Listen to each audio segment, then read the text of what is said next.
Luke has spent 17 years with the Calgary Economic Development and as the VP of Creative Industries and the Film Commissioner, but now he's actually transitioned and he's moving to Edmonton. He's now going to be the CEO of Edmonton Screen. So I guess he's going to probably be an Oilers man now? Yeah, in your dreams. Luke has been instrumental in shaping Calgary's reputation for leading production center for creative economy. Over 18 years as the CED, he's tirelessly promoted our city and championed local storytellers and content creators on a global stage.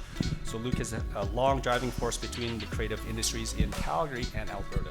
So I introduce Luke. Thank you.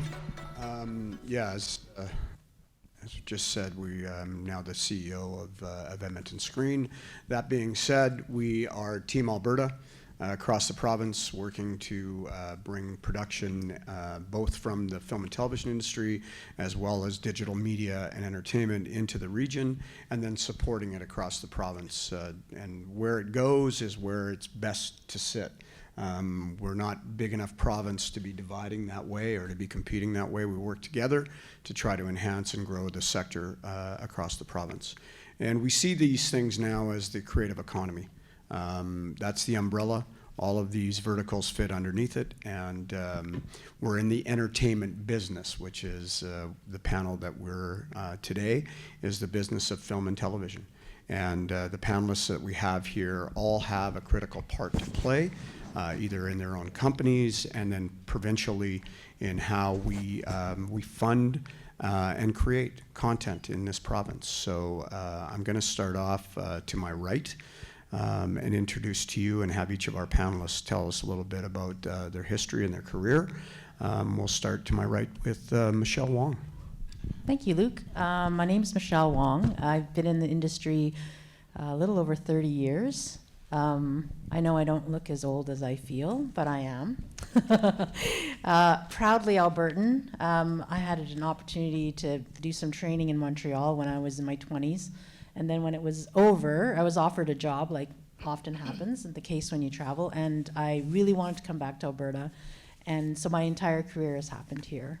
Currently, I'm a business affairs consultant. So my job is to help producers with the question that they often have, which is, I've got an idea and I'm looking for money, and where can I go, what can I do?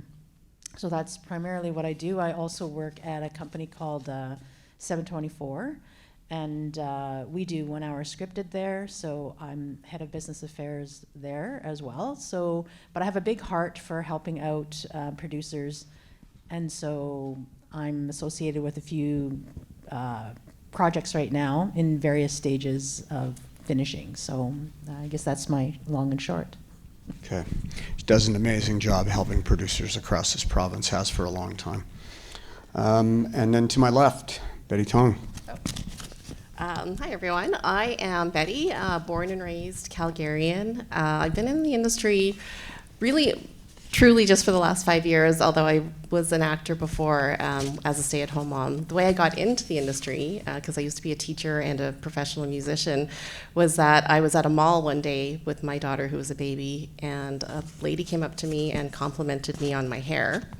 And we got into a conversation, and this is 20 years ago, so nowadays it'd probably be very sketchy. And she said to me, you know, I'm actually looking for someone who looks just like you for a movie. I'm a casting director, and you know, could I get your phone number and give you more information? And I, for whatever reason, gave her my phone number, and sure enough, she called me a week later and offered me a spot to be a prostitute on a Robert Duvall film as a background actor. Wow. I did it. Yeah, that was my first step. The first time I ever stepped foot on a film set, and it was intoxicating. I loved it, and I loved the energy. And so for 18 years as a stay-at-home mom, that was my escape. I'd get to go out and do a little bit of acting on film sets.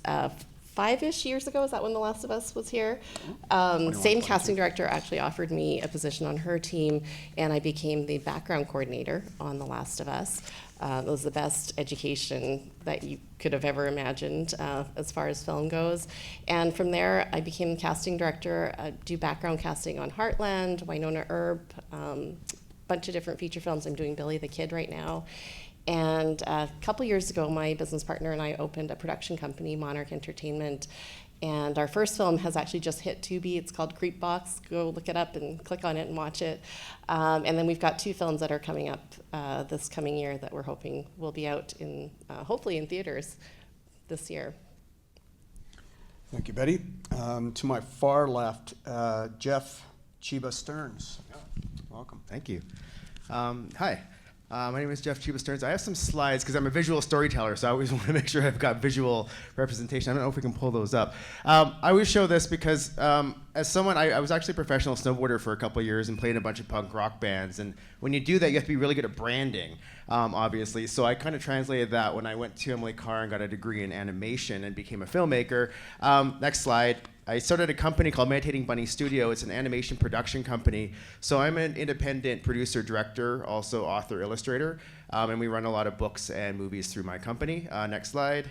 I made 9 films, 7 short films, and 2 feature-length documentaries.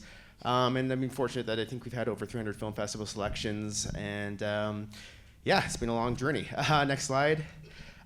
This film, Yellow Sticky Notes, is the one that kind of broke me into the business. It was a short film made for $100 and grossed over $100,000 in revenues for a short film. And this film was nominated for an Emmy and went on to do some pretty big things to launch my career, made in 2007. Next slide. So it led me to do a lot of commercial work. So I've worked with Sharpie, 3M, a lot of big clients based on this work. So that short film probably led to about $1 million worth of commercial contracts, which is pretty crazy for a short film to do that. Next slide. I also was the showrunner of a show called The Treebees, a Sesame Street style kind of puppet sing-along show, but it's had over, I think actually it's hit about 70 or 80 million views on YouTube now, so it's done quite well in terms of getting global reach. Next slide. And then recently I've gotten into doing kids books, so I do children's books and graphic novels. And it's interesting because the game of the book world is really the same as the film world. It's all about distribution, finding your audience engagement, promotion, marketing, branding. And so it's actually, after I had kids, after the pandemic, I realized I kind of like this world a little bit more now because it's just kind of cool to go in and work with kids and inspire kids to draw and become artists themselves. So next slide. I've got 2 new projects coming up. I've got a graphic novel. It's coming up called Oji-chan's Dragon. It's kind of a fantasy-based story that takes place during the internment of Japanese Canadians. As if Hayao Miyazaki made like an internment film. But we've got some funding for that through the Japanese Canadian Legacies Fund. And then I'm executive producing an entitled documentary right now on Roger Obata, who was a Japanese Canadian activist. But we've secured about $225,000 as part of this Legacies grant as well. So of the films that I showed you earlier, we've been very fortunate that I've worked with like TELUS Fund and a lot of tax credits, and we've funded probably over $1 million worth of funding to get those films up and running. Next slide. I'm also the chair of Moving Images Distribution. They're one of the longest running Western Canadian educational distributors. I think we celebrated our 45th year, and we represent over 1,000 titles in educational settings like universities and libraries. And then next slide. And I love this quote. I spent too much energy on things that have nothing to do with the movie. It's 2% movie making, 98% hustling. It's no way to spend a life, said Orson Welles. And so I just want you all to know that, because I always bring this slide up, because for those making films, it's not really about making the movie. It's about getting it out into the world, making sure audiences see it. And that's almost the most important part, because if you make a movie and no one sees it, then why'd you make a movie, right? So that's kind of my philosophy as well. All right, thanks. Thanks for that. And beside Jeff, Krista Semcheshin. Semcheshin. Very close. I'm not in the industry. I'm sort of the outsider here. I do work with the Alberta Media Fund. I've been there 7 years, and grants. We're doing grants for productions, for pre-productions, post-production, all of it. Yeah. So that's my experience. I see I guess, to me it's exciting. I see the spreadsheets, I see your production plans, I see all the words and the numbers, and help you guys get some grants and funding. And then I'm always excited to see what comes out at the end. So what the number on the spreadsheet is, and then what film or production comes out of that. It's always cool to see. Thank you. And to our far right, Marla Tao. Last but not least. So I'm Marla Tao. I'm with the Industry Development and Production services team with the Alberta government and the Film Commission there. I started my career, well, I'm about 30, almost 30 years in the industry as well. I started my career in industry and really enjoyed, I worked in IMAX and started in development and ended up in distribution, then did some work with CBC, then ended up about 15 years ago in the government setting where we're attracting production, and I'm in workforce development and policy side of things. We, like Luke said, part of Team Alberta, and we work to bring projects here more than anything. Cool, thank you. So we're in the entertainment business, and although it's not the sexiest part from the outside looking in, the financial aspect of what we do is, if not the most important part, one of the most important parts. So what I'd like to do is just have our panelists talk a little bit about how they engage and how they get funding or how they allocate funding to projects. So we get some insight from these folks as to how they do their day-to-day activity. We'll start off with Michelle from the business affairs perspective. Larger organizations, 724 being one of the top production companies in the country on a consistent basis, has the longest running 1 hour show drama in Canadian history with Heartland that just got its 19th season. Congratulations, as well as Billy the Kid, as well as going back to Brokeback, I mean, all the way through, and Jesse James. So if you could, give us a little bit of insight from the business affairs perspective of what you do to engage all the funding avenues that you have to go to bring these shows to fruition. Yeah, it's interesting in terms of working at 724. Tom and Jordy, who are the principal owners, are actually their primary focus, I've found. I've been working with them, this is my 8th year. So it's a learning curve of sorts because their specialty is 1 hour scripted, and that's what they like to do. So I've had conversations with them in terms of they really like to support Canadian production. That is a focus for them. And so when you think about Heartland going for as many seasons as it has, and of course Tom also having a relationship with earlier shows like North of 60, et cetera, right? So we have this really great kind of history with them. But that's been, also with Winona Earp. That particular project was developed, it came from a novel, actually a comic book, and they ended up optioning it and then working with a showrunner that had ties to Calgary as well, which is neat, Emily. And so they developed a project called Winona Earp, and they set it in Alberta, because there is a history around that,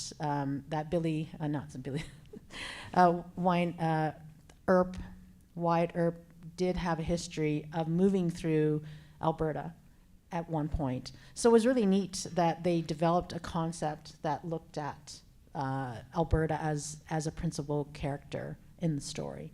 So I find what's unique at 724 is that their interest is primarily with Canadian production, and as a producer, just for people that don't know, productions that are financed in Canada, we tap into government organizations and funders that support Canadian programming. And then there's also the reality of what we call service production. And so something like Billy the Kid is an example of that. So Tom and Jordy were also approached by the producers with Billy the Kid and working, because Alberta is also well known, as we know, for our Westerns and the great job that we do on creating content, accurate content. We're really experts at it. We're trying to always let people know that we do more than Westerns, but we're very good at doing Westerns. So in terms of that, there's a combination of doing stuff that's Canadian, and as we know, that's also in transition in terms of CanCon and how that is described today as opposed to before. Sorry, I could go on and on down a rabbit hole, so I'll try not to, but in terms of what I've noticed and experienced is I'm very proud to be associated with a company that's interested in creating Canadian content, because in the biggest part of it, as a producer, when you create the content and you own the content, what we call the IP, intellectual property, then the back end is a larger proportion towards you. So I think that's the biggest cachet, I'd say, in terms of doing that. When you do service work, it's great. It employs crews, it brings production in, it brings money into Alberta and the economy, which is absolutely important. It's a symbiotic relationship, really, when you think about the two together. Not one is better than the other or worse, but as a producer, if it's content that you've created and developed, and it could be years and years of it, the back end of it is stronger when it's, quote, your content in that regard. Creates a body of work. Fantastic, thank you. Jeff, I'm going to turn it to you at this point. A little bit different scale and scope, but if you could talk about what your avenues are and how you engage to ensure that your projects are well financed and give you the outcomes that you're looking for. Right. Yeah, I think I always look at myself as an artist and a creator. And I think early on when I graduated from Emily Carr, I realized that the only way you're going to make money in this industry and have longevity is to be a producer as well. Right? And that means that you own the IP, right? You want to have ownership of your IP. When you create something, you want to have ownership because then you can sell it. And every time you make a movie, you've made a product. And you should be able to sell that product and make a living. And so I've been fortunate for a couple of decades. I just solely made movies and IP. And so a lot of times when you're doing that, you've got to wear a lot of hats. And it takes a lot of time, right? So when we were trying to get a documentary going, it was a feature-length doc, it took a couple of years to get the financing together, right? We had a lot of financing from Canada Council, BC Arts Council. These are grants. Grants are great because you don't pay those back, right? You get the money, it's in, but it grinds against your tax credit. So you've got to be careful how you're doing these things. And also, sometimes if you're doing Canada Council, you have to retain creative control. So you can't go and get like a pre-license at a broadcaster because that means that they have some creative say in the project. So you have to be a little bit careful when you're getting all these sources of financing to make sure nothing kind of is conflicting. Obviously, we had some TELUS fund on that one mixed match project we did, and that was $250,000, which sounds like a great amount of money, but it's a recoupable advance. So when you hear the word recoupable advance, you're like, well, what does that mean? Well, it means you don't pay it back unless you make money, right? So if the film starts to generate revenue after it's done, and you end up paying a percentage back to the TELUS fund, right? So you have to kind of understand the language of like when you're getting this money, what it really means, right? And sometimes that's a pain in the butt to be like, okay, I got to keep track of like now all the sales, I got to pay back some of the percentage.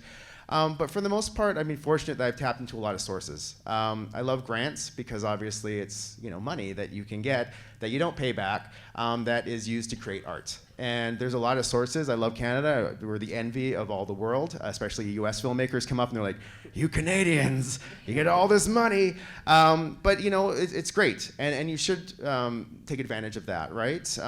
Obviously, there's a lot of competition when you're applying to these. But I always say if you want to learn how to write a good grant, always take the opportunity to join juries, right? Like assessment juries. Because you start to read through 100 grant applications, you start to realize real fast what's working, what's not, right? Be concise, straight to the point.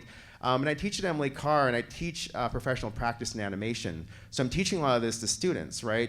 Because if you don't want to go out and get a job in animation, you want to keep making your own films, you have to know the business end. And I know that animators and filmmakers sometimes are the worst at that, right? We just want to make art, which is great, but at the same time, I think it's important to be able to control your art. And having the IP that you own of your films also means you can sell the film. So that's why I'm really big into distribution as well. So I've worked in commercial distribution, independent distribution, educational distribution, and we found a lot of really great avenues after you get this financing to sell the films. And mixed match, we had over 200 universities screen the film. And when you think about it, if you do the math, they're giving you probably $500 US to screen the movie, and then you get to fly in, charge $2,000 to do the talks, and if you do a couple of those a month, you're doing all right, right? So you start to look at these avenues of like, how can you generate revenue that may not be a traditional model of doing theatrical, right? That for us was our theatrical. We spent 2 years. I spent 2 years doing that, touring that film around.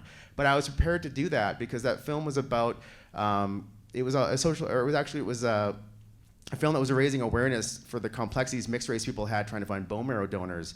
And so we always had a bone marrow drive at every screening as well. And we found out we signed up 2,000 people to that registry, and 7 went on to donate bone marrow, right? Saving 7 lives, potentially. So there's also another impact beyond the monetary value of that. But it's you have to be prepared for that. I think people don't realize that you should reserve 30% of your budget for marketing and promotion after you're done. A lot of filmmakers blow that. It's like, yeah, I made my movie, but where's the money now going to come from festival distribution, flying yourself places, getting it out there, the print and advertisement, the marketing, the branding, the promotion, hiring people to do that, right? So that's why it's always, I always tell filmmakers, if you get this money, save some of it, besides, for the production of the project, for the marketing promotion of the project too. So there's a lot of avenues, there's a lot of things to think about, consider when you're actually in these sort of positions where you have to think about not just directing, but now if you are directing, producing, making sure that you have that control of the project and taking it to where you want it to go as well. So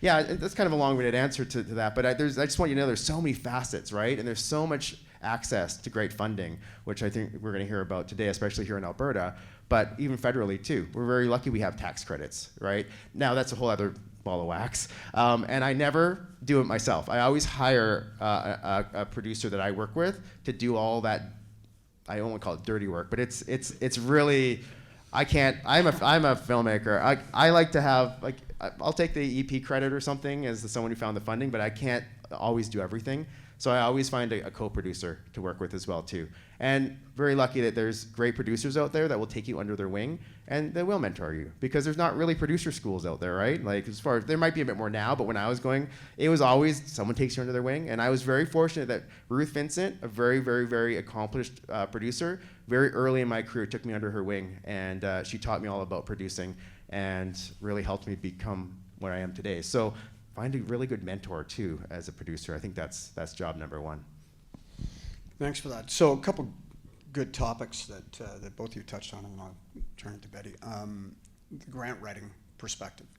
We talk a lot about the amount of money that comes into Alberta from sources like Telefilm and other national funders, and the difficulty that we have in accessing a lot of that money into the region. And a lot of times what I'm hearing is, when I start having these conversations, is that we need to write our better grants. We need to be able to do that. So I know that you have been in the market a lot, helping others as they're producing their content, as well as others, to ensure that they have a meaningful grant system going out into the world to access that funding, and even writing for incentives. It is something that is a talent that you have to be able to do it well. So it's important to engage with folks that understand that and become part of that, or have them be part of your team as you're going forward. Betty, can you talk a little bit? You've transitioned. I mean, you're gone from just actor, casting, and now executive producer. Right. So Yeah. can you tell us a little bit, getting into that role, what you see in the funding models and the capacity to? Yeah, absolutely. And it's funny that you say there's no producer school, because there is no producer school. And when I started all of this, I thought I was just going to be playing a prostitute for one day in one movie, and now it's turned into a whole career. And so I was on In movies, yes. I was on a little film, movie of the week in Edmonton, a little Christmas film, and I love going to set. Even as a casting director, I still always go to set. And this producer was out of BC on this film, and I was showing up to set, and I'm sure he was wondering, why is this little casting director keep showing up on set? And I took an interest in what he was doing, and he actually took me under his wing, brought me into the producer's tent, and started showing me stuff. And my business partner now, who was my mentor at the time, I remember texting him and just saying, what does a producer do? I think I might want to be one. And he laughed at me. And that was kind of the journey on how we started going into producing. We've been fortunate to, we've produced 3 films now, 1 documentary, 2 films, and we've actually done it mostly through private equity.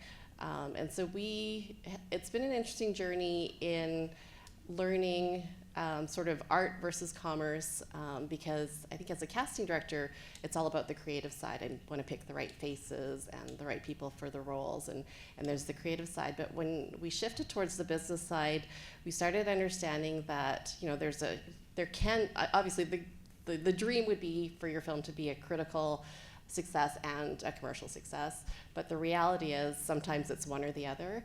And from the business side, in order to attract private equity, people who want to fund and invest in your film, you have to make sure that you've got that commercial side handled. For me, wrapping my brain around that, it was like, you know, we had bought a house before, and so it's like, okay, what are you looking for? What's going to add value to your house or when you put an investment in? So learning things like, you know, attaching a name to your film, whether it's an actor or a producer or a writer that has a following, or some films will go to social media influencers and they'll cast them because they've got 1 million followers on their social media, and that adds value. So yeah, it's been an interesting journey, and I'm still on the journey. Thank you. Shift gears a little bit, Krista, if you can talk a little bit from the funder perspective on projects that are Alberta-based and you know, part of our cultural fabric in the development of this content. So you talk a little bit from the funder's perspective, what you're looking for and how you engage there. Yeah, absolutely. You made some great points just in regards to applications and having them put together nicely. My grant, the one that I focus on, is the Alberta Made Production Grant, and that's for productions under $500,000, and only for Alberta producers. And so I am getting a lot of people brand new to the business, or to filmmaking, yeah, the business, who have zero experience on that side. They're left brain, they're artists, and they're not really sure what to do, so quite often I get something you can tell is just last minute, thrown together and submitted. Because I think in your industry, last minute's very normal. Yeah. So, That's not weird for us, no. No, not weird at all. And so I think it's really important. Like with mine, it is a starter, like a beginner. It's a lot of emerging artists coming in. And so myself and my coworkers, we do have time. We'll go through, we'll contact the applicants and start explaining things to them, you know, what you need. So I think it's very important if you're just starting out, one of the best things is immersing yourself, going to things like this, to panels, joining, what's in Calgary, would you say, the independent film? Yeah, Calgary International Film Sorry, Festival. I'm from Edmonton. Yeah, things like that, and then any type of sessions or workshops and talking with people. We're so close-knit throughout the province, so a session I've gone to, I see brand new people, and the producers are so accessible. The experienced ones, you can chat with them. In regards to the grant writing, though, do your research, take your time, phone most of the providers, the funding providers within Alberta, even the larger ones. They do appreciate calls if you have any questions. If possible, when you're making your film and you're trying to source that funding, which you said 98% maybe is the hustle, is if you can at all, hire someone would be great. Or if you can't afford that, you're just starting out, get an accounting software. It's not the fun, it's not the sexy part, it's the numbers part, but it's really important to keep track of this, especially if you're going to different funders to find that. And I think I'll leave it there. You can ask some questions, but for the most part, it is taking your time and then accessing those resources that are available for you, calling the funders, asking questions, going to their FAQs, and then attending as many industry things as you can, and just walk up to someone, right? I think it's probably the same in BC. Well, networking is the so networking critical. is so crucial, and they'll help you out. But in addition to my program, there's a tax credit, which is if you're going over $500,000. There's the Alberta Foundation for the Artist, which they are for the arts, which is the smaller one. You can get into that as well. And then federally, there's a lot of different programs for you, especially if you're just starting out. The funding's there. Thank you. Marla, from a different perspective, we, as Michelle mentioned, there is a balance between doing local content and ensuring that our content creators in Alberta have an opportunity to tell their stories to the world. And then there is the service side of things. And a good portion of the work that we do is to bring in service into the area. They attach themselves either to a service producer, or they work through the process by hiring producers and folks that understand our system. So when Alberta Film is in the market and we start talking about how we attract the content here, a big part of it is our incentives and how we roll through them. Can you talk a little bit about that and what's available to people from that perspective? Well, as Chris has said, as part of the Film Commission, we do go into market and sell Alberta as a location, as well as a great place to film for incentives. You can look on our website for a lot of the different funding options under our funding page. I'm not sure that to the point that you just made before, CSIF is here in Alberta. If you're going to go to the different meet and greets, CSF here, FAVA in Edmonton, you can, Festivals. Festivals in general are But Right. I think part of what I'm asking is around the attractiveness of Alberta for filmmakers that we're trying to attract. Part of it is the incentives that come with that. And Alberta Film is the main conduit to those incentives. So where does that become part of the conversation? Is it the first question? Is it the mid question? How do you establish the location as a good location for people to come here? Well, I think a lot of people believe it's the first question. I think locations are basically more of the first question. Can they do the project here? Does it fit here? And then you go into whether the tax credit or whether the grant system works for here. If you're an Alberta producer, the grant is probably the best way to go if you're an independent starting out. As far as the tax credits go, we are very competitive out there with other jurisdictions at this moment. People believe that the tax credit or the funding is the most important part. Really, does the film fit here? So when we are in market, I believe one of the biggest questions is, do we fit the film? Yeah, so I think we answer a variety of questions in market. Incentive obviously is a big deal. That's table stakes. If you're not incentivized, the larger projects won't look at you. If we didn't have the incentive that was world class, we never would have landed things like The Revenant, like Inception, like Interstellar. Like now, with the incentive change, we were able to do The Last of Us, which at the time was the world's largest project, right? So from a series perspective, largest in Canadian history, output that came from that was established Alberta as a world-class location. We knew that we'd always been that, but this told the world that we'd been that. So we don't have to point to a map anymore of where Alberta exists. They know it. Shifting gears a little bit. So as a member of the CMPA, the Canadian Media Producers Industry Association, tell me a little bit about how that works for our Canadian producers and how you fight to ensure that there's equity across projects and that there's the funding's appropriate and that our Canadian producers have an opportunity to maintain their IP and to have that evergreen and build their business. Yeah, I joined the CMPA about, I think it's like 3 years now, maybe 4 actually. And I really I spent some time with the AMPIA, which is the Alberta Producers Association. And then it just made sense to kind of go more national. And what's really exciting about the organization is it's a cross-Canada organization. Its focus is supporting Canadian producers. And of course, we're talking, as we've been mentioning, the IP aspect of it. The CMPA spends a lot of its focus and time on regulation and governance, and this stuff can get very dry, so I'm not going to bore you, but what's happening, with the CRTC and how there's a reevaluation.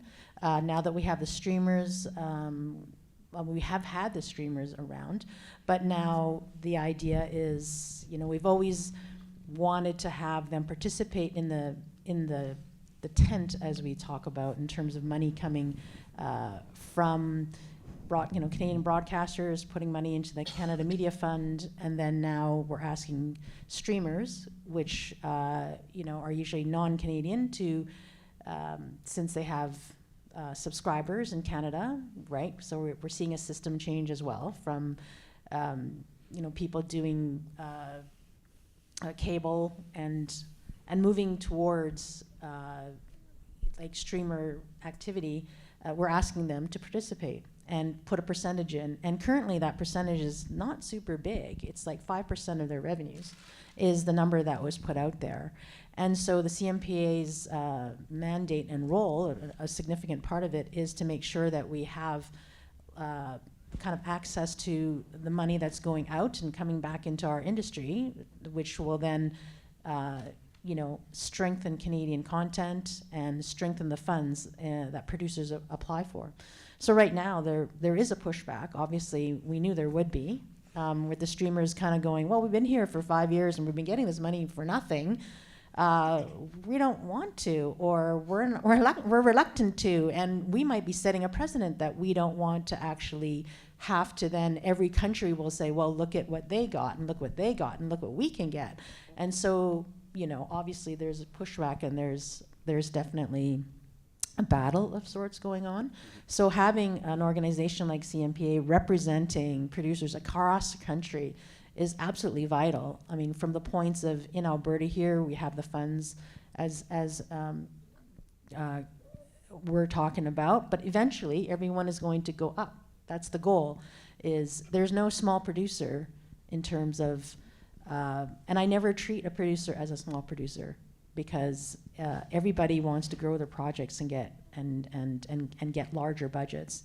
And so for me, the CMPA is absolutely vital, because some of the stuff they're looking at, I don't think producers have the time actually to be worrying about regulation, to be worrying about protecting and talking about the more dry aspects of what is CanCon. Like right now, we know it's a minimum of 6 out of 10 points.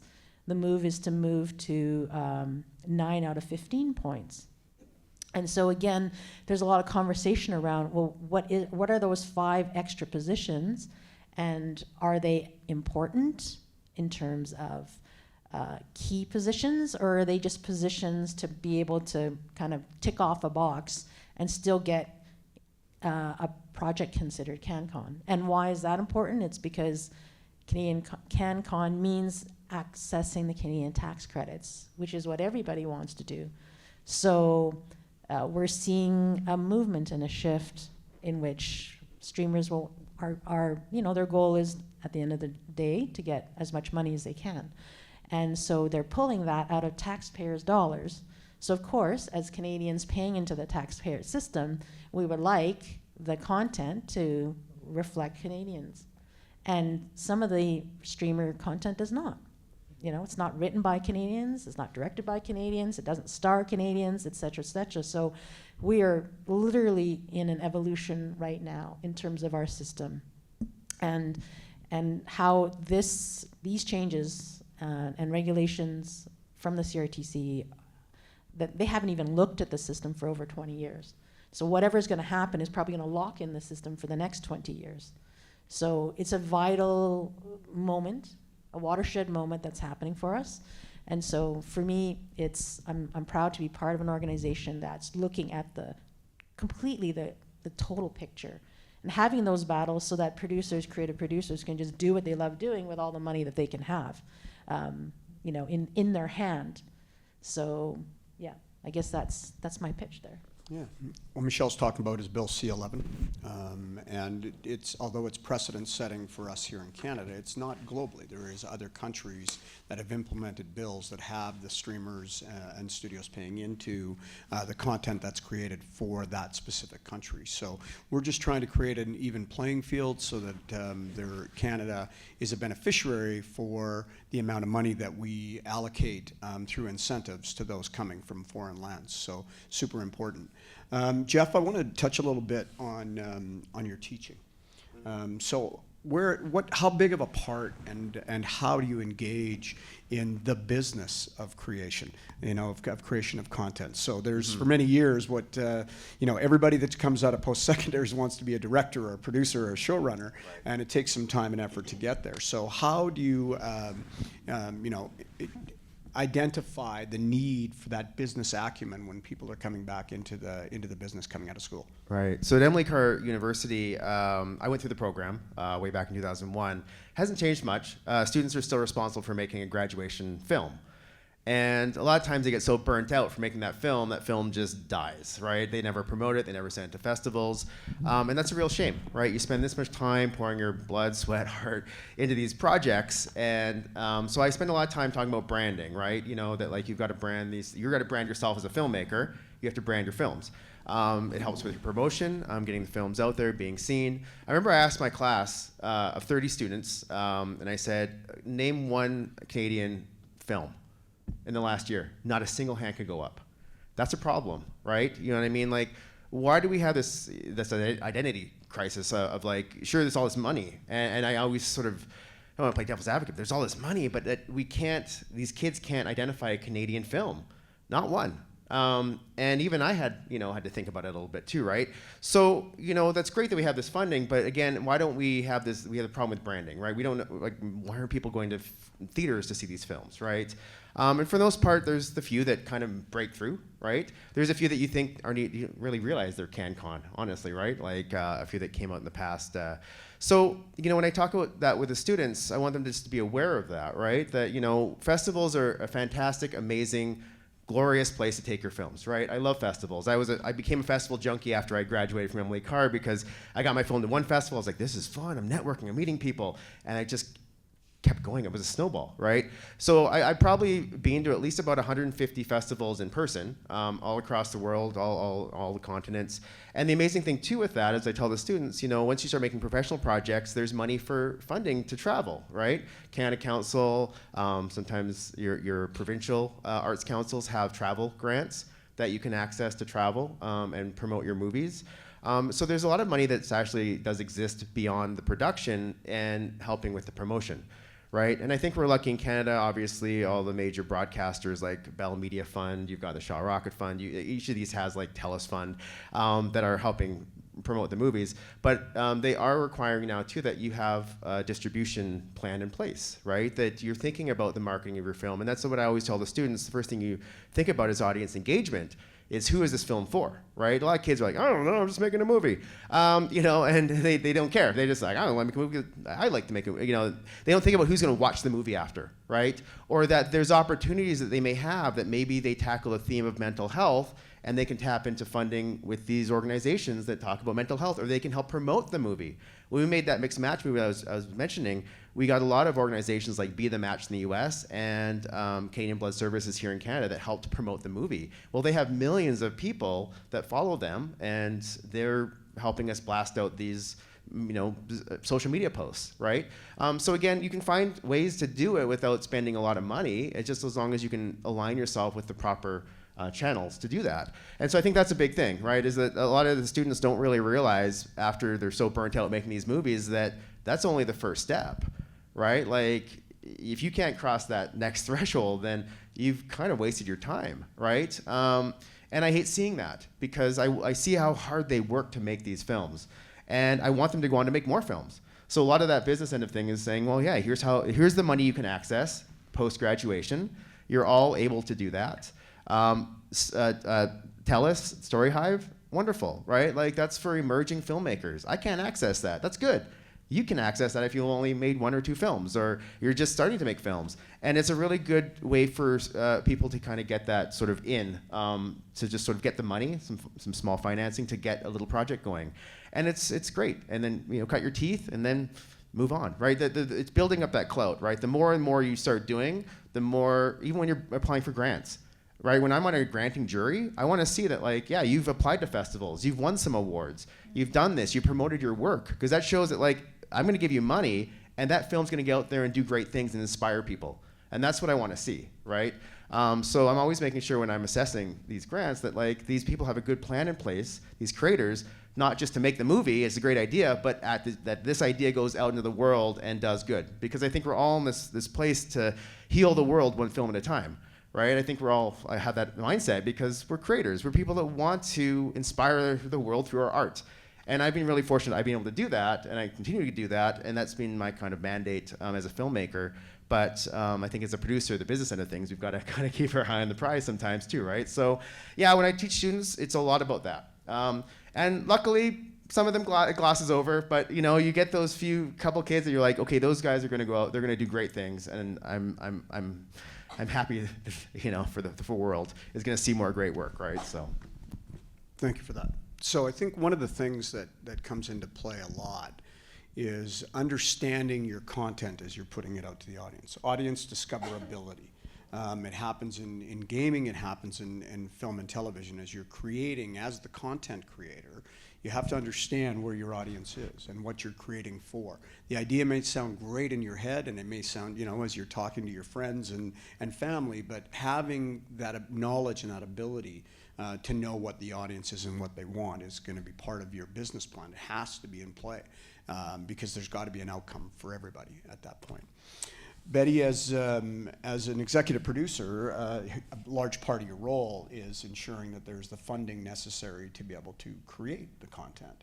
So with the changes that we see happening, Bill C-11, Bill C-18, all of the different environments that we have to play in, and Canada historically continues to be, and many people don't know this, is we are the second largest financially, the second largest content creator on the planet after the US. There's lots more prolific locations. India generates more content than anywhere on the world. You know, the markets are larger in different locations, but we compete with the UK on a yearly basis as to who is that second entity when being chosen by producers and content creators. So as an executive producer, you look at it from a global perspective and then bring it back into a local creation area. So how do you keep up with all the changes and what you have to do to ensure that your project is funded in that manner? Right. This is kind of a cop-out, but what I do is I actually surround myself with experts because I don't actually know the answer to that. And so one of the secrets to my success has always been finding like-minded people, finding mentors, finding people who have experienced success and surrounding yourself with them, and it's a terrible answer, but that's the truth.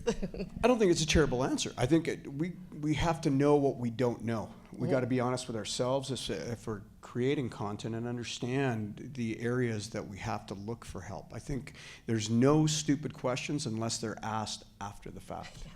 Okay, so if you're going into projects where you know that you have a lacking of understanding in certain areas or you need help in certain areas, engage it. Right? Don't wait until after it's done. You've got to engage and create that opportunity. And our funders, I'm sure, see a lot of things that come to them that they think the project's great, but the way it's been presented and the business plan and such that come with it just don't meet the criteria. Is that, I mean, you're probably seeing as many of those as you're not, right? Yeah, absolutely. Recently, I got a distribution plan where the plan was to find a distributor. And I'm like, okay. So, yeah, I think it's definitely finding that help, that mentor, that expert advice. I know when I see something come in and they have a mentor, a lot of times, Michelle, I'll see applications. I'm like, thank you. It has all the information. So, yeah, there's, I know I've said it before, but there's so many people out there, and everyone is often so willing to help and so willing to engage. Even if they're not, like you may not necessarily be getting them as a co-producer. They might not be even some getting paid. Like some people just want to be there. They want to lend a hand. They can answer questions. So with like Independent Film Society of Calgary. Calgary Independent Society. Calgary Independent Society of Filmmakers. Sorry, they're not going to let me back now. But areas like that, quite often when they do have workshops or sessions, there's open discussion and you can ask questions, and there's no stupid questions, so you could say, yeah, ask anything. I'm having problems finding a distributor. What do I do? Maybe don't get a distributor, go another route, go to the film festivals. But these are all, when I see an application coming in and you can tell they haven't talked with anybody.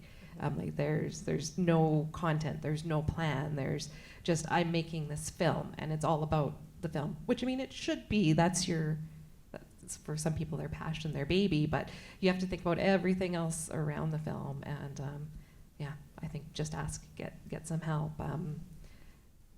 get yourself out there, network.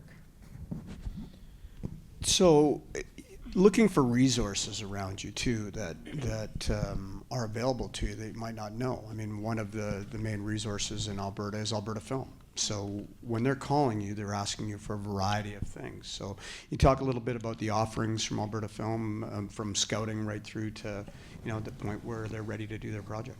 Good. This is where I fit. Terrific. Yes, Alberta Film is a great resource, and as both Betty and Chris has said, surrounding yourself with people that know, and one thing that we can do is help provide advice on next steps. We have a locations library, we have a resource guide. We're here to, my years of experience also lets me know that you can go to the different festivals, that you can talk to CSIF, you can talk to AMPIA. We're here to direct you if you need some direction as to who the best person to talk to for the project and what you're doing. We can help make connections. We're here to help. That's exactly what the panelists are talking about. We are, much like CED and ASIO, as Team Alberta, we're here to help you guys put your baby into action, basically. No, I think it's super important that you look and see what's available to you, because there's a lot of resources that many of us are not aware of, and those resources could be the difference, be able to whether you can or cannot make your project. And so, you know, from that perspective, I think it's important to understand that Alberta brings a lot to the table, as do other provinces. Just ask the questions. Make sure that you're asking from the beginning. And again, just ensure that anything that's available to you, access it. Go after it. Find somebody that, maybe not Michelle, since everybody else in the country uses her, but find somebody that can work with you, somebody that's going to be willing to give you some time and effort. The majority of our folks in Alberta are open to that. They're willing to share what they know. They're willing to help you to get to a certain point.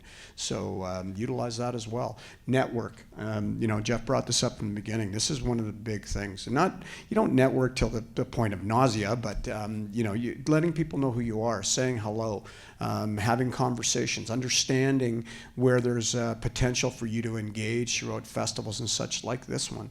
That has reach in many different areas, and they're willing to help. So, you know, part of the distribution model when you're making your content can be festivals.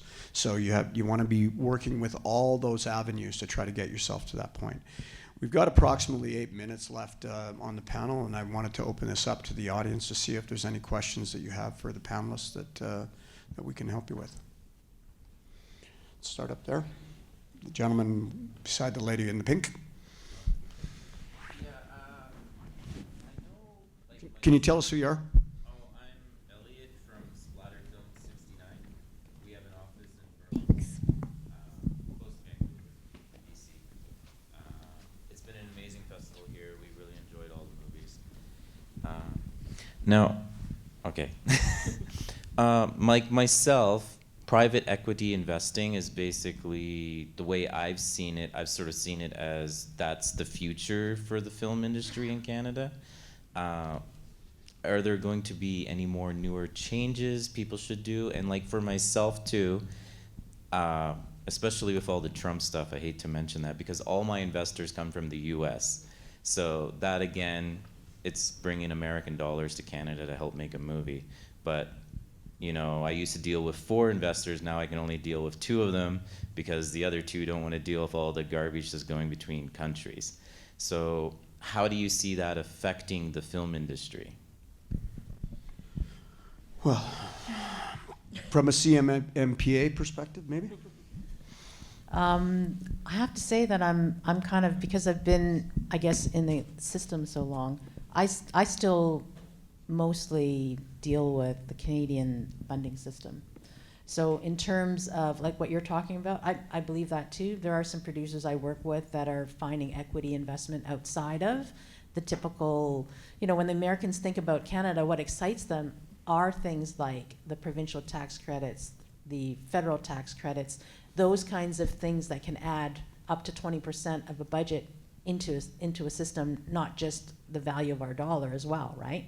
So admittedly, my stuff is mostly the Canada Media Fund. It's dealing with the funds that exist. And yeah, I do feel like that's a system that's changing, that's going to be evolving, like as broadcasters change, as some of their specific funds change, we're going to see less of it, I'm assuming. So the private equity is definitely something, but honestly, I'm working with producers that are trying to create the paperwork that's going to make things happen.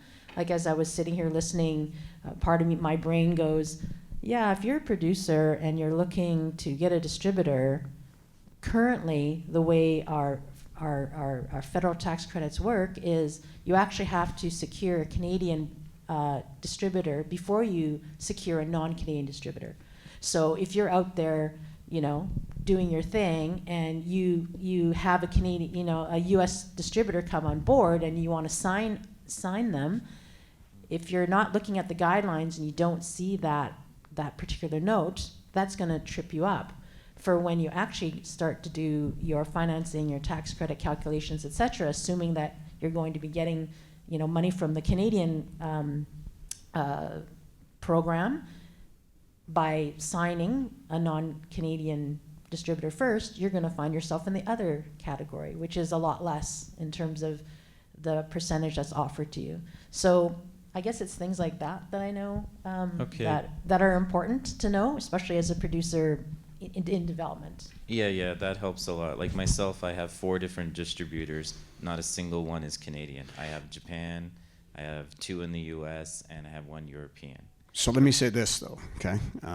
Although there is complications in the geopolitical realm that we find ourselves in at this point, you come across the border from the U.S., you've got a 30 to 40% savings on the dollar on the exchange once you cross. You've got your incentives that happen provincially, and then you have your federal incentives that happen as well. So when you start attracting folks from outside, those become very attractive aspects of our business in the country, and we need to leverage that as much as possible. Okay. This lady, thank you. This lady right there.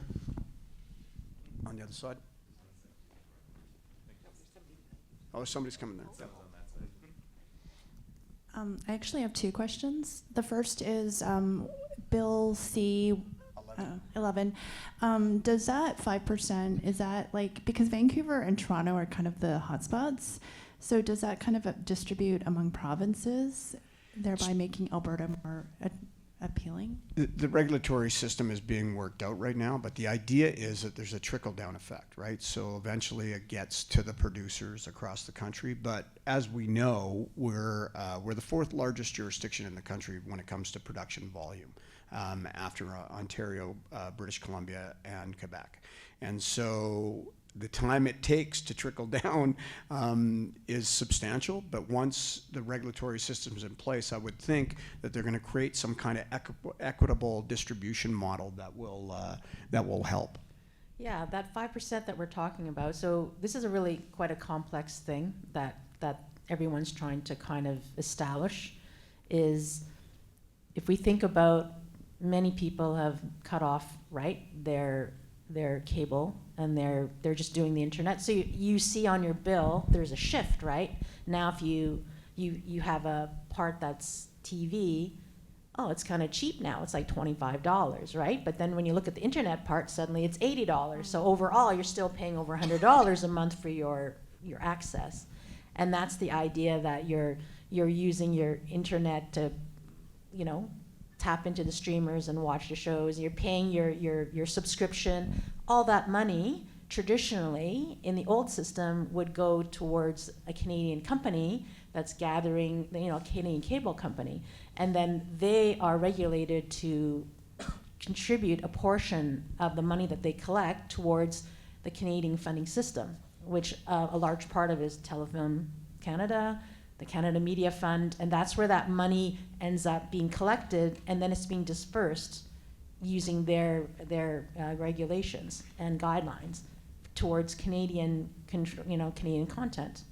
So what we're talking about when we talk about the 5% of revenues, so now we're seeing this shift, a marketed shift of people going towards, utilizing the internet to watch their content, but we're not seeing the dollars that traditionally would flow into Canadian company and into Canadian, right, to have that money come to us. So that's what we're talking about when we say we're asking the streamers to contribute only 5% of their revenues. Thanks. I'm interested in screenwriting. Are there writer rooms in Calgary? And if so, are they interested in BIPOC writers or voices? So you're on a board for Creatives Empowered.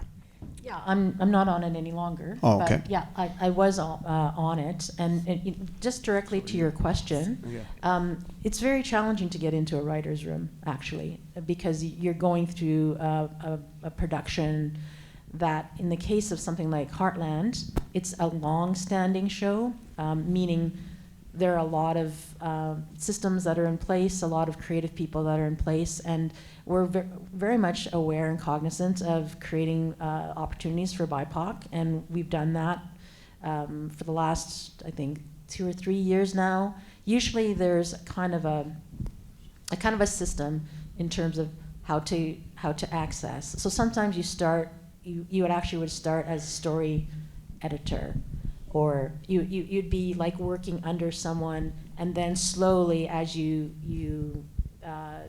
move through that, then you would get to the point where you would get into the writer's room, and you would actually get into sort of seeing how it works in terms of the conversations that happen with the creatives that are in that room, and then eventually getting to the opportunity to usually co-write a script with somebody, and then eventually, get your own script.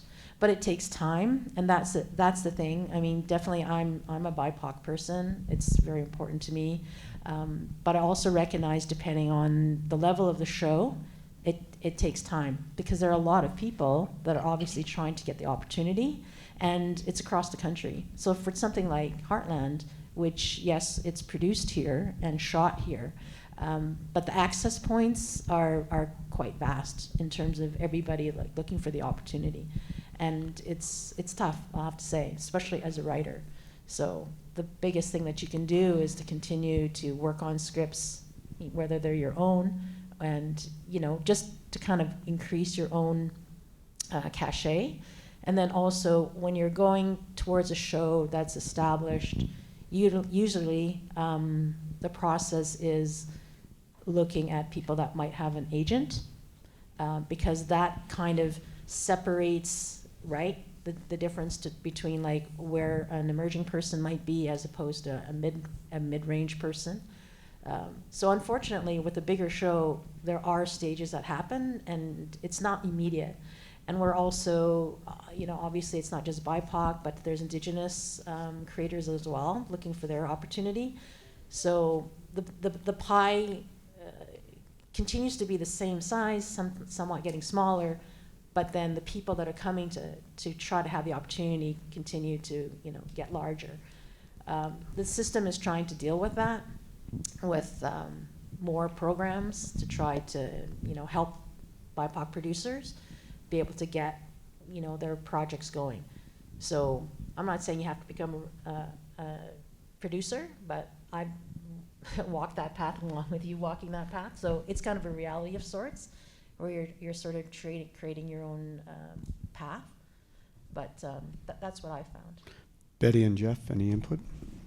I was just going to say, locally, actually Michelle passed the torch to me, so I'm on the board of directors of Creatives Empowered now, and it's a fantastic organization that advocates for BIPOC representation and opportunities in Alberta in the arts and entertainment industry. So I would just encourage you to look on their website. They have, they do create opportunities for networking, and they offer workshops. And kind of along those same lines as what Michelle was saying, like sometimes you have to create the opportunities for yourself and find like-minded people to create your own writing room. Creatives Empowered is a great starting point. Yeah, I guess I'm just going to say that even Tell a Story Hive, I think, had a Pan-Asian strain. I think it's closing in a couple days from what I heard. So, you know, there's funding out there for a lot of BIPOC funding, actually. You just got to kind of hunt for it. But being here in this room is the first start, right? Like, going to these panels, I think, you know, I benefited greatly from just like, if CMF is having a panel or a talk, I always go, because I don't really still understand it myself, right? It's very complex. All this stuff is very complex. But I think the one thing that's really wonderful about this is that all the you know, program officers are very approachable. You know, the people at Canada Council, you can call them up and you can talk to a person on the phone.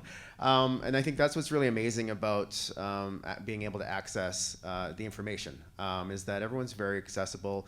I think we all know that this is an industry where you kind of start at the bottom and got to sort of work your way up. And that's why I think it's people, like, I get asked to go for coffee all the time, right? People are always like, oh, hey, can I just meet up with you, pick your brain? And I think we know the importance of that because we were once there, right? And I like that this industry is like that, you know, I still have questions, and people are very quick to meet with me if I have questions, and I'll be the same forthright with that as well too. I'll always want to meet with people and ask questions. So I think that's a good thing, right? And I love there's a lot of BIPOC programs built into a lot of these envelopes. So you know, it's just a matter of going to festivals and finding out about it, because a lot of times it's not always advertised, or we don't always know, and it does take effort on your part to go to all these conferences. Like there's one East by Northwest, Barbara Lee is here, her film's playing at 3:30, there's a plug for you, Barbara. But she started East by Northwest, and it's a BIPOC conference uniting creators and producers from not just Canada, but internationally and globally, especially markets in Asia, connecting everyone. And those are places you should go, right? Because a lot of those key players are there, a lot of those funders are there. And you need to take the initiative to like go to Vancouver or go out to wherever these places are, and you know, take the time to do that. And I think it's very valuable. I benefited greatly from it because I'm not really a business person. I grew up as an artist. I grew up on an orchard in Kelowna, British Columbia. You know, so I've had to kind of learn this myself. And like I said, there is no real producer school, so the only way to do it is to attend these kind of events. And so I think being here is like the first step in the right direction for some of you who are just starting off. And if you're continually learning, as we all should be doing in this industry, that's probably the best place to do it, is at festivals, conferences of these sorts. So, yeah, exactly. Doc Alberta always has kind of sessions and information sessions. CUF, you were talking about, they always do an industry panel. CSAF is doing an industry, it's not CSAF, Calgary International Film Festival is doing an industry week. Attend all of those things. And again, like you said, make the call. I have lunches or coffees. Luke has coffees. If you have any questions, we're here to answer, or at least try to point you in the right direction. And also start looking at the resources that are around us here too. So from a writer's room perspective, while I was at the Banff Center years ago, we would bring in folks into the Leighton Artist Colony there that has infrastructure that people can come and do the room there. So if you do have ideas and you have the capacity, start to look into that scenario as well. That gives you that isolated location for you to have that writer's room in an inspiring setting. We've got time for one more. Farid Bidwani. My question was about the point that Jeff made earlier about somebody naming a Canadian film. I've lived and traveled to many countries, and I think the lowest country I've ever seen that shows its own movies in the movie theater is Canada. So if I go to Cineplex or Landmark or so, the chances of anybody seeing a Canadian movie, except for festivals, is almost nil. Even when I go to the Globe or the Plaza, which shows movies that are, not, they're independent more, they're from Holland, they're from Germany, they're from France. The market to see Canadian films seems to be festival only, and I think that doesn't inspire people to also get into the business. So why are we like that? So I spend a lot of time globally in different countries, different festivals, different events, trying to attract content into our region. And one of the things that you know right away is that if you go to Sweden, the Swedes are making films for Sweden. And if you go to Germany, the Germans are making films for the Germans. The French are doing the same, all those countries. We happen to live next door to the biggest content creator on the planet. And what's happened to us is that it became very profitable over the years to be service producers. We do have content that's being produced here. If you were to look on a monthly basis, there's details that come out every month about the films, the Canadian films that are being made, where they're playing, where they're marketing. The top 5 out of the top 10, almost every time I look, are out of Quebec. And they produce content for their audience. And we have a tougher time doing that in English-speaking Canada. We don't do as much of it. And part of Bill C-11 is to try to fund some of this so we start telling more of our stories. Part of what happens with our Alberta Media Fund with the grants is to tell Alberta stories. So there is a push to do that, and as we are in this geopolitical environment now, I think there is going to be more opportunities for us to be telling our own stories to our own audiences and then globally. Because there's 2 parts to it, right? It's making films that audiences want to watch here and on the globe so that those films make money so that you can make the next one. So there is a push to do that at this point. I'm hoping that that's going to be something that will drive it. You're also seeing with the CRTC, actually saying diversity and diverse stories is actually one of the mandates of the CRTC. So we're starting to see, the opportunity for more diverse stories to be told. And when you talk about how to capture the interest of people, especially next to the U.S., we're competing against, it does become that, right? It becomes our stories and our originality that's going to make that piece stand out. So we're going to start seeing it. It's just going to take time. Unfortunately, that's what the thing is being said, but we're seeing the funders come to the table, we're seeing the broadcasters, we're seeing the CRTC slowly happening, and hopefully we're going to see more actually be on the screens. It's interesting too, because this country has more treaty co-production agreements globally than almost any country on the planet. And that also enables us to be not only just accessing money to do those productions, but also to have that Canadian content or that Canadian portion of the production engaged. So we're hoping that as we start to move through the process, that will be accessed more to make Canadian content. And I should probably jump in. There's the National Film Board of Canada, which we didn't really get brought up, but you can always pitch them. I pitched them multiple times, and you can co-pro with the NFB as well too, so that they don't own 100% of the project, because I think that's what some producers don't like or directors, is once you go and work with the NFB, they own the project because they produce the project, right? So, but they are a national institution who have been Academy Award nominated and winning over the years. So again, it's just a matter of your preference as a filmmaker, how you want to approach making your content, your media, your films, and how you go about securing your funding, right? And whether you're a director for hire, great, right? You can do your whole career doing that, right? But again, I think what we're talking about is if you want to produce and actually kind of have ownership of your IP, because my strategy is I'm making graphic novels now, but my next graphic novel is kind of 120 pages, which kind of works well if you're going to turn that into a feature-length animation.